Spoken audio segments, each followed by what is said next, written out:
it's John Psathas here, Composer in Residence for Orchestra Wellington. Given the incredible year we have ahead with the programming that's come from Marc Taddei, I thought it would be a really good opportunity to have a talk with him and ask him about the thinking behind these programs and how they're interlinked and connected. I hope you enjoy. Hey, well, why don't you start by just iterating that amazing story about Liszt hearing Paganini. It's a great starting point. Liszt heard Paganini at the age of 19. I'll get to that. But in fact, probably for 10 years before that, Liszt was already a bit of a celebrity. He was studying with Czerny, who was a disciple of Beethoven, back when Beethoven was still alive. And in fact, he also studied with Salieri. And he was doing concerts throughout the continent by this point. But at the age of 19, in Paris, he heard Paganini play a number of his caprices and also his second violin concerto, La Campanella, or the Church Bell. And the experience was extraordinarily profound to him because he couldn't believe what was coming out of Paganini's instrument. His technical virtuosity was at a level so much above anyone else at the time, it almost felt otherworldly. Suitably inspired by this experience, Liszt decided to transform his own playing. Of course, he was already a virtuosic player, but he went into the practice room for many, many months, practicing 4 to 6 hours a day, practicing trills, sixths, thirds, what have you, in a way to expand what was thought possible on the piano. Liszt was also composing before he had heard Paganini, and this goes to the crux of the entire Virtuoso season we're doing. This idea of virtuosity became accepted as an integral part of musical expression. It wasn't just a flippant, inconsequential aspect of music that was only meant to appeal to the masses. So for me, this seemed like a season that was just crying, and a story that was just crying out to be told. That's awesome. I mean, it's a great narrative for the whole program. So in that concert with the Paganini, yes. Why don't you tell us about that? Like, how does that then form that particular concert? I consider this to be the genesis of the season and the heart of the program. We look at 3 virtuosos. We look at Chopin, we look at Paganini, and then of course we look at Liszt. And I thought it would be fun to have as the heart of the concert, the La Campanella. Paganini's concerti were very, very flashy. He would tune his top string up scottatura to make his instrument much, much more brilliant. Of course, he owned a few Del Jesus, a few Stradivariuses, what have you. Back then, they were reasonably inexpensive, especially for someone like Paganini. Today, great soloists, they're not so interested in tuning things up. La Campanella is probably the most interesting of his concertos, especially the final movement, which gives the work its title.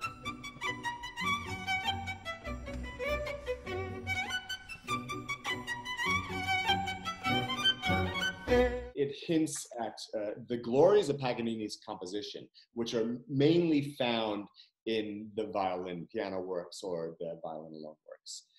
So I'm really excited about that. And then, of course, I went up to Liszt, but I thought, well, there's a great trio here with Frédéric Chopin, because Chopin and Liszt were both inspired by Paganini. So I thought it would be fun to begin a work by Chopin, and we're going to be doing his Polonaise Opus 40, number 1, which is known as the Notary Polonaise, in an arrangement that Alexander Glazunov did for the Ballet Russe, for Sergei Diaghilev, I think in his 1908 Ballet Russe season.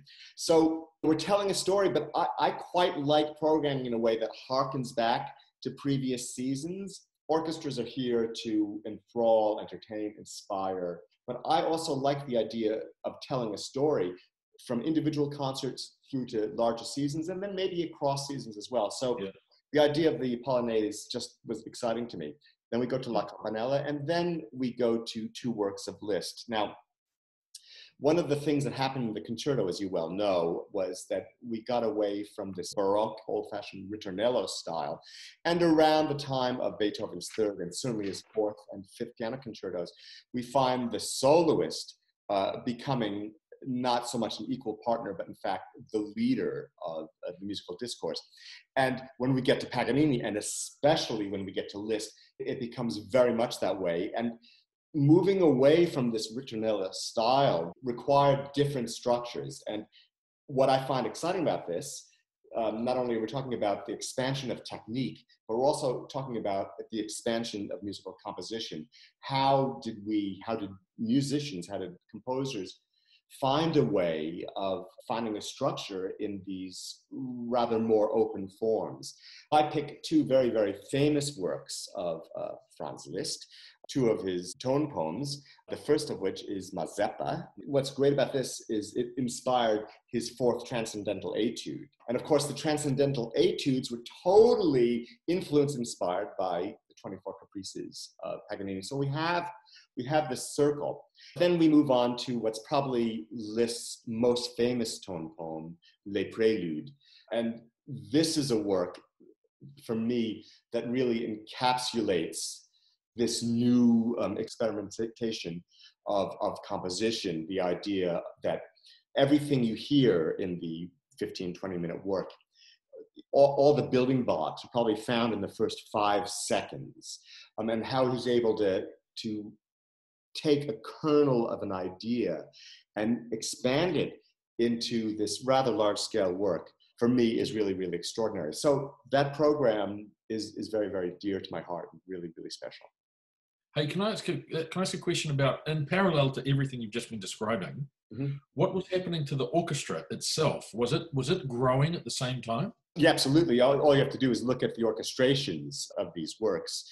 They're much larger than most of the Beethovens and certainly the Mozarts. The catalyst for the Virtuoso season is the idea of economic change in the 19th century, demographic change, and also technological change. The pianos are getting louder, instruments are getting louder, things that are required of an orchestra. Look at Berlioz, their contemporary. And of course, Berlioz wrote Harold in Italy for Paganini. I think the beginning of the Virtuoso era, which, by the way, we are still in, starts because of Paganini, Liszt, and possibly a few precursors, but they were the most famous. It was all because of this move away from the aristocracy for selling tickets and more moving to individual ticket sales. You get this sense that they began the musical era that we still find ourselves in. And for me, that is absolutely extraordinary. And this is possibly the deepest season I've made, because it's looking at the genesis of where we find ourselves right now. And, I'm looking at you, John, because your inclusion in this season, I really see this lineage coming through. Yeah, that's awesome, man. So what about, if this is the second concert in the season, what is the actual first concert in the season? The first program is entitled Virtuoso Voices. And Virtuoso Voices works with our closest musical friends, the Orpheus Choir. And we're doing 2 cantatas, one which we've done about 8 years ago, a work from the 1930s, Karl Orff's Carmina Burana. Everyone loves it. It's a wonderful work. It's a work that the National Socialists actually thought it was okay, even though it is clearly indebted to Les Noces and other works of Igor Stravinsky. Totally, in terms of orchestration, in terms of rhythmic cells, the gestures, it's very much like Stravinsky. Stravinsky light and loud, I have to say.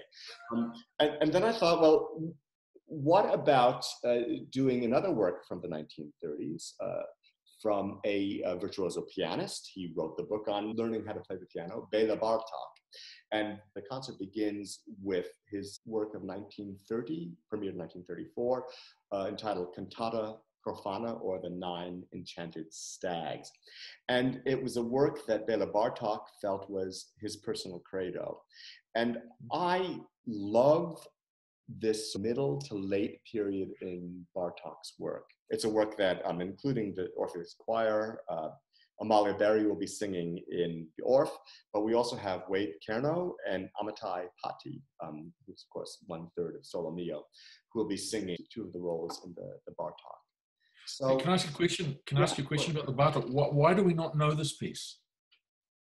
Well, look, that's a really good question. I don't know. I listened to it because I'm, part of the role of music director, I guess, is to try to absorb as many ideas, and you stick these things away in the back of your head, and they gestate for a while, and finally you find a place for them. One of the aspects that I really think is important about orchestras, because we are repositories of the canon of music, but I do see some orchestras narrowing that canon, just doing the tried and true all the time. But I also think we need to expand the repertoire somewhat. We have to expand the canon. And this idea of bringing in a masterpiece by the work of one of the greatest composers of the 20th or any century, who also happened to be a virtuoso pianist himself, Bela Bartok, it just made total sense to me. Yeah, it's very interesting with some of these composers because they have these, I suppose, satellite works, you know, works that aren't really performed or programmed very much. And sometimes there's a good reason for that, like they're lesser works, you know, but many times they're really fantastic pieces. And there's just something about, it might be the instrumentation, it might be, who was it, Goretzky, who wrote an 8-minute piano concerto. You know, no one's going to play that because you can't program it, you know. Where does it fit in a program? So I know that there are pieces, really great pieces by a lot of really great composers that really don't see the light of day. This season is based on a theme. It's not based on a composer. So for instance, the season we just finished was based on Sergei Rachmaninoff. The very first time we did this thematic programming, we did all 6 of the Tchaikovsky symphonies. And are they all at a similar level of accomplishment? No, but they're all excellent, and they tell a story of development. And this idea of packaging works, maybe lesser known works, around a theme or around a cycle makes a lot of sense to me because it tells a story, it expands appreciation, because Tchaikovsky's 6, it's probably the greatest 6th symphony ever written. Sorry, Beethoven. It's also a work that gains more resonance when you hear Winter Dreams of the Little Russian. I just think it's incredible. Yeah. Oh, that's awesome. So just why don't we keep going through then? So what's the 3rd concert in the series? Okay, Virtuoso Composer. And now I'm looking at you, John. So, you know, we've had a really long relationship now, back since I was music director in the Christchurch Symphony. And one of my proudest moments as a music director was the New Zealand premiere of View from Olympus, which of course we played just a few weeks ago in Wellington. In Christchurch, we did that work, and we did it next to Beethoven's 5th Symphony. And later in the season, we did Your Wonderful Piano Concerto, 3 Psalms, and we did that next to Beethoven's 9th Symphony. So I have a history of programming your works next to Beethoven, kind of, and you know, I'm totally genuine here to underline a point, you know, where I see you, not just as a composer who lives in New Zealand, but a composer of world stature. And I like that kind of thing. So it's a little way of me trying to pay some respect to you. And so it is with Virtuoso Composer. I have you doing this work that you've written for Adam Page entitled Call of the Wild. And then I thought, well, let's do 2 works of 2 great virtuoso composers. They weren't possibly virtuosos in the modern sense of the term because they were still wedded to the aristocracy and patronage. I thought, let's do Mozart's 25th, the Little G minor. Hasn't been done for a while, a great work. And then let's do a Beethoven symphony. And I wanted to do one that isn't so obvious, but for me is one of the very greatest works that he wrote, his 4th symphony. Stravinsky spoke a lot to Robert Kraft. The Conversations books are wonderful. He speaks a lot about, and he rates various works of Beethoven. And I'm with him when he says that Beethoven 4 and Beethoven 8 are the works that he gravitates to. Why do you think that is? Is it because they're less, I suppose, less hysterical, less overblown? Do you think that's what it is? They're lighter. The musical discourse is maybe not so Sturm und Drangy. There's a real sense of humor in them, the way he's playing with convention. Beethoven is a master of sonata allegro form and how he plays with development sections and recapitulations and codas. And then his scarcity, how he plays musical jokes by repeating the trio a second time. He's just having fun with it. There's not a note out of place in either of those 2 symphonies. Or Mozart 25, may I add. Yeah, awesome. Hey, and so just moving through, let's keep going because that's 3 of them. What's What's the fourth one in the series? The fourth one is entitled Virtuoso Diva, and the diva in question is Annalise, fabulous soprano. She's going to be doing a work by Maurice Ravel, 1904, his song cycle, Scheherazade. And in fact, all three works are based around the 1001 Nights story. We do Ravel's Scheherazade song cycle. We also do a work from 10 years previously. So this is actually 10 years after the Rimsky-Korsakov tone poem of Scheherazade Overture. And then, of course, we have Scheherazade by Rimsky-Korsakov. And I wanted to do this work because it is, I think, the most famous, the most popular tone poem ever written. And the work is totally indebted to Liszt's example, as is much of the 19th century. We have this great progeny of Liszt's example. So this is why I rate Liszt so very, very highly. What the virtuosos of the 19th century were able to do was to bring music into something very, very recognizable to us today. And this schism between conservative and more experimental composition that happened because of Franz Liszt, because of Paganini, is still with us today. What's interesting about that is how, what you've just said, how it came out of Liszt and Paganini, is that it came out of player composers, performer composers. Yeah. So a composer alone would probably not have found a way to that. Paganini's example, the 24th Caprice, which we'll get to a little later, inspired Schumann, Brahms, Rachmaninoff, Boris Blacher, and of course, Ludoslavsky, but we'll get to that. That's awesome. And so what's, just moving through then, so you've got, there's two to go, right? What's the fifth one? The fifth one is Virtuoso Piano, and our virtuoso in question is Jean-Loup.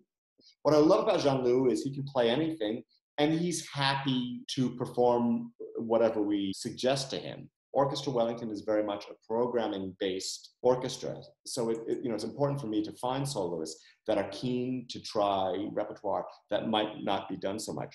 We talked about Paganini again. We talked about the 24th Caprice. The 24th Caprice serves as the inspiration for the first half. We begin a piece by Witold Ludoslavsky, his variations on a theme of Paganini, which is just a charming 8-9 minute work. Incredible. First written for two pianos, then in the 1970s, Ludoslavsky arranged for piano and orchestra. And then, of course, we have maybe Rachmaninoff's most famous in his lifetime work, the Rhapsody on a theme of Paganini, also based on the 24th Caprice. We've spoken about Mozart, we've spoken about Beethoven, I've spoken about Brahms, a great piano virtuoso. So I thought to anchor this very piano-centric concert, I would do a great symphony of Brahms. So we decided to do his second symphony. Finally, we have Virtuoso Orchestra. And the Virtuoso Orchestra in question, of course, is Orchestra Wellington. We also are delighted to have Alexei Zerasimes, who's going to be premiering your fantastic work, Leviathan. And I thought I would surround Leviathan with two concertos for orchestra. Bela Bartok's 1944-45 work, one of the very, very last works he completed before he died, sadly. But I also thought it'd be fun to do the first concerto for orchestra ever named concerto for orchestra, and that was by Paul Hindemith, also from 1935, I think. So we're looking at a few works from the 1930s, which I find fascinating because neoclassicism is very much to the fore at this point. Your work will be an anchor work because Orchestra Wellington's audience loves you now. So I think Leviathan will be an anchor work, but really, in terms of an established work in the canon, it is the Bartok Concerto for Orchestra. In a way, it's brave of Orchestra Wellington to be putting a modernist work from 1945 by Bela Bartok as the anchor work. But in fact, our audiences love what we're doing at the moment, knock wood. And I think a lot of it is telling a story. And, it's putting works together to tell a story. Or maybe if you're doing a cycle of works, people want to come along for the ride. And I think there is a matter of trust as well. I don't believe in dumbing down. I stand by this program. I think it's pretty sophisticated, but I think there's enough familiarity and enough of a theme throughout that people will buy in. And so far, the response of the audience has been great. It's awesome. Look, I have to say it's fantastic to hear you talk about it because it's it's a programming vision, that you've just described for the year. And I think that it's possible because you have built up, between you and your audience, you have built up a very strong trust. And so the idea of, like you said, going on this journey is a very strong thing, because it's an incredibly rich and varied program, actually. And it does go all the way back to Mozart. And it does come all the way forwards to a work that will be completed next year, which is the saxophone concerto, not quite written yet, So, you're covering that entire span, and you have these kind of, I suppose, compass points, within all of that. So you have Scheherazade. I'm talking about Rimsky-Korsakov's Scheherazade. So, you've got these works within the program that are kind of lighthouse beacons, shining a light or leading the way through the journey. Yeah, I think it's a fantastic collection of work throughout the year. The deepest aspect of this program, of course, speaks to the support that the orchestra gets.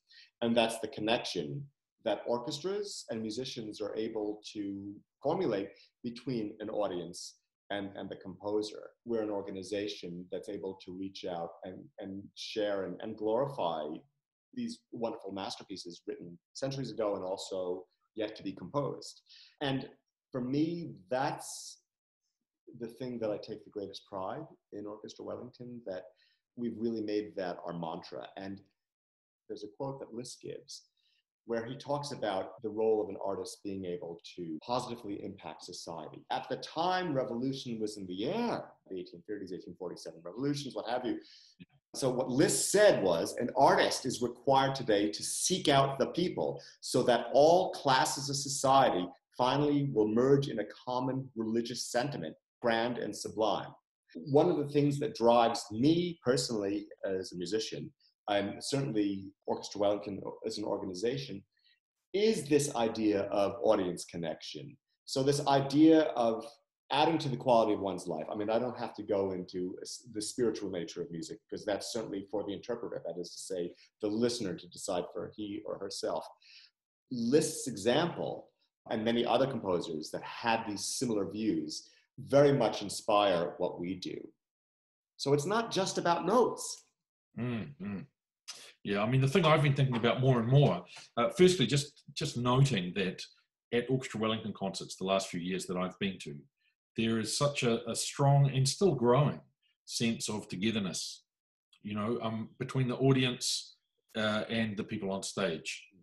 It's really starting to feel like, especially in the setup in the Michael Fowler, it's beginning to feel like a complete circle, going around the room, which is a very powerful thing, actually, and very hard to achieve, I think. And then the other thing that I've been thinking about more and more as a composer, essentially, is about what people take away, what they leave these events with. And that's a very fascinating area of consideration, what do people take away.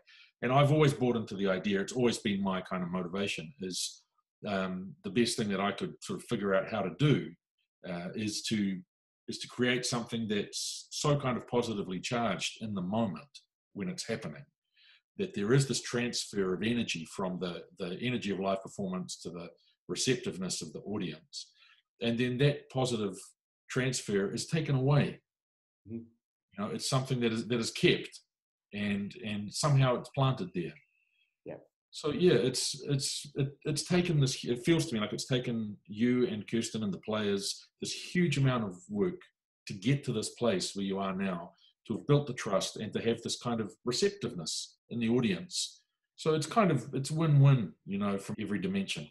There is a contract, an artistic contract that exists between you and the performers, but possibly most deeply felt, I'd like to think, is between the performers, the composer, and the interpreters of your work, which are, of course, the audience. And without that sense of being in a concert hall, a cathedral, if you will, a cathedral of sound, being there in the moment, hearing a performance, warts and all, because it's a live event, knowing that you're going to be hearing something that will never, ever be heard again. To experience the event uniquely, it has to happen live. I totally agree. And it's sharing the now, that's really what it is. And it's also, I mean, in terms of the way that I write, because every composer is completely different, you know, but in the way that I write, I have this kind of sense as I'm composing, it's a goal, which is an accumulation of intensity and energy in the room. Yeah. So that when it's over, the room is transformed from when we started. You know? And certainly in View from Olympus, we felt that. I mean, you feel that in every Beethoven symphony performance. You know, there is so much of the work that you've just described, if not all of it, achieves that as well. It's interesting. I'll throw in another thing about the idea of virtuoso, because, you know, I'm big in the way that I write. You know, I go for big. Yeah. But I've always been an intense admirer of people who are virtuoso of understatement. Yes. You know, and I think of composers like Mompu, you know, the composer, and Satie is another one. Yep. It takes incredible ability to write effective music in this understated way. So I don't know if that is virtuosic, but I kind of think of it in that way.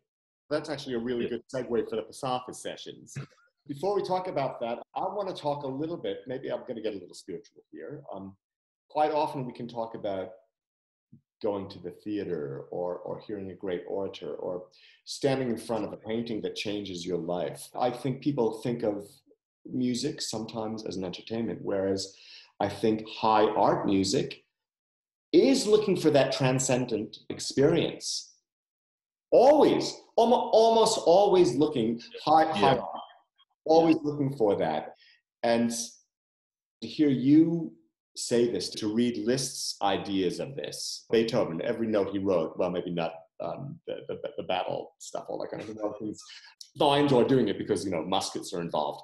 But in terms of it's not a work that he's trying to change the quality of one's life, trying to maybe change an attitude, to speak to something that maybe one cannot give utterance to. Deeply felt. Exactly. You know, there's a great story that I might have told you this, but there's a great story about an author who found himself in a hotel in Sydney. He was from the UK, and he was on a tour. He was very successful, but he was incredibly depressed and was suicidal. And he put the radio on. He put a chair in the middle of the room and started tying a rope. He was going to hang himself. You know, he got to that point, and he's standing on the chair just trying to figure out the knot, and this music comes on, and he stops and he listens, and he listens and he listens and he listens. And it's about 40 minutes long. This thing is just, because you can imagine how poised you would be at that moment in your life, right? And also how uniquely receptive as well. And when that piece of music finished, he said, I felt like I had heard a reason to go on living. And it was a Beethoven symphony. I mean, how incredible a thing is that? And I've always felt that about the best of the best music. The best of the best, I think, has within it some kind of code that's been just placed there in this way by the creators without really knowing how they're doing it. Mm-hmm. It's a capture or a codification of a reason to keep going, to keep striving, and to overcome and to not give up. And Beethoven happens to be a particularly great example of that. One of the things that I'm most excited about this relationship that we're embarking upon, because you'll be with us for 3 seasons, is not only the chance to hear new, great, vibrant work of yours, but also the chance for our audience to get to know you. And through knowing you and through hearing you speak of your work and the works of others, hopefully garner even greater appreciation for what we're trying to do. So I found it very exciting and interesting that for this Psathas session idea, you chose to pick 2 composers that are very much in the European minimalist tradition, Avo Pärt and John Tavener. And then, of course, and this is wonderful that you've chosen a younger composer, a New Zealand composer, who fits very much and is very much inspired and influenced by these people, Ewan Clarke in his sublime string work, Gethsemane. So do you want to speak a little bit about, I know you don't like the title Psathas sessions, but like that's marketing and, you know, blame Paganini and Liszt, okay? Speak a little bit about why you've chosen these works and what we can expect from you and from the orchestra. The key thing is that, you know, after my quarter of a century teaching, which I no longer do, I learned during that time that there were certain pieces of music that lend themselves perfectly to a certain kind of illumination. And these are works that can be talked about, that can be, you know, pulled apart to some degree and revealed in a way where it's not really an intellectual exercise at all, you know, and it's not a lesson, it's not a lecture, it's a way of understanding our reaction to the music. Mm-hmm. And these pieces, the ones that I've found are the best, are the ones that do make you feel very strongly. And I'm always fascinated as to the why of it. And I have this, I suppose it's a handicap, which is that I really only trust knowledge that I have acquired myself. You know, and so when it comes to music, the things that I think and believe come from my experience. And I've had massive experience, like a lot of it, and I've listened to a lot of music, have transcribed so much music and studied so much music. So these things that I'll be sharing in these sessions are really things that I have learned firsthand about this music. And if we take a piece like Arvo Päirt's Cantus in Memory of Benjamin Britten, you know, it's a short piece, it's like 5 or 6 minutes, but it is ultimate in what it does. It says something absolutely complete, and there's nothing to say afterwards. And the feeling that people have when they hear that piece of music is the same for everyone. You know, it's a very powerful emotional experience. And I happen to be able to explain why and how. And so it's a great joy, you know, to be able to share this kind of, this awareness with an audience. And it's the same with the Tabula Rasa, which we'll also look at in that same session. The thing about Arvo Pärt is that he was seeking the beyond in his writing. And then with John Tavener, it's a similar thing. It's a bit more controlled because it's English, it's British, it's a different kind of culture, but similar. And then Ewan Clarke's piece, it's an astonishing piece of music. You know, he wrote it when he was quite young, and Ewan has kind of migrated much more into film scoring now, and he is very good at that. But I've been encouraging him to think about actually, you know, going back into this pure music or you know, stage music. You look at these gorgeous string textures that reveal themselves because of the very, very slow-moving canons that build on each other in the work. I guess it's this nexus of talent, inspiration, and a depth of feeling. These are works that are so well crafted, and I guess the initial inspiration for them is so clear that it's obvious to an audience, even if they can't put their finger on why. The other thing is that in all of these pieces, there is a fearlessness around intensity. Mm-hmm. This has been one of my sort of bugbears about a certain part of New Zealand repertoire. Mm-hmm. You know, that there is this holding back, and that's one of the things I really love about Ewan's piece, is that he doesn't shy away from the intensity that is suggested at the beginning and then is followed through and achieved. Doesn't shy away from that, which is the same with Arvo Pärt, John Tavener, that kind of language that's shared by a number of composers. Yeah. Well, and of course, you do that all the time. Yeah. With a lot of instruments. Yeah, I feel like I do it by banging on the kitchen pots. I haven't played that piece yet, John. It's coming up, and it's the conductor that does it. Oh wow! Yeah. So no, I am really, really looking forward to those sessions, though. Seriously, and the thing about those sessions that I'm really excited about personally is I've never been in a situation where there's been an orchestra there, and I can say, well, look, let's just listen to this, let's just do that, and pull the piece apart in real time and listen to the different layers, and then put it together. Because I think for the audience, that will be an absolutely rare, if not unique, experience.